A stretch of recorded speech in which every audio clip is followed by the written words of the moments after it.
சாலிஹான ஒரு மனைவி உங்கள் வாழ்க்கையில் கிடைக்கக்கூடிய மிகப்பெரிய சந்தோஷமான ரசூல் ஸல்லல்லாஹு அலைஹி வஸல்லம் சொன்னார்கள். உங்கள் மனைவியிடத்தில் நீங்க நிறைய குறை காணுகின்ற வைங்கள், ஒழுக்கத்துல ஒரு குறையும் காணலைன்னு வைங்க, அந்த மனைவியை ஒரு நாளும் நீங்கள் இழக்க முயற்சிக்க வேண்டாம்.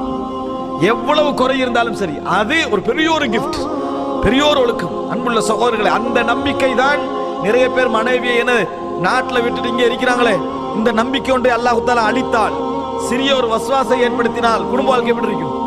என்ன மாதிரி ஒரு சின்ன ஒரு சந்தேகத்தை மட்டும் ஷைத்தானுடைய அந்த வேலை செய்து வைங்களே, என்ன நடக்கும்? குடும்ப வாழ்க்கை எங்கேயோ போயிடும். அதனால பெண்களை பொறுத்த வரைக்கும் இரண்டாவது செய்ய வேண்டிய மிக முக்கியமான விஷயம், தன் கணவன் 0 பாயிண்ட் கூட சந்தேகப்படுவதற்கான எந்த வாய்ப்பையும் என்ன செய்யக்கூடாது, வைக்கக்கூடாது. சந்தேகப்படுவதற்கு சான்ஸ் என்ன செய்யக்கூடாது, இருக்கக்கூடாது. அப்படிப்பட்ட ஒரு ஒழுக்கம் உள்ள பெண்ணாக இருக்க வேண்டும். ஹலாலுடைய எல்லைகள் இருந்து கூட ஒதுங்கணும்.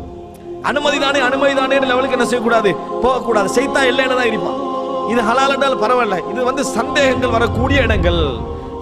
வரக்கூடிய இடங்கள் என்று தவிர்த்துக் கொள்ளணும். சஃப்புகள்ல எது சிறந்த சஃப்பு? பெண்களுக்கு கடைசி சஃப்பு. ஏன்? முதல் சஃப்பு தான் சிறந்தது.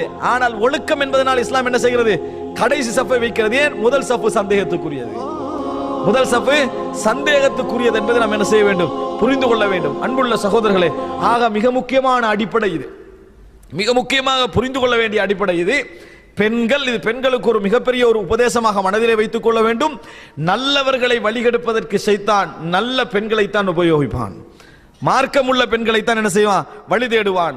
சமுதாயத்திலே நல்லவர்கள் சீரழிவதற்கு இந்த பெண்கள் என்ன செய்யக்கூடாது, காரணமாக இருக்கக்கூடாது. கற்புக்கு இறைவன் மறுமையிலே தரக்கூடிய மார்க்ஸ் இருக்கிறதே, அது மிக பெரிது என்பதை என்ன செய்ய வேண்டும், பெண்கள் புரிந்து கொள்ள வேண்டும்.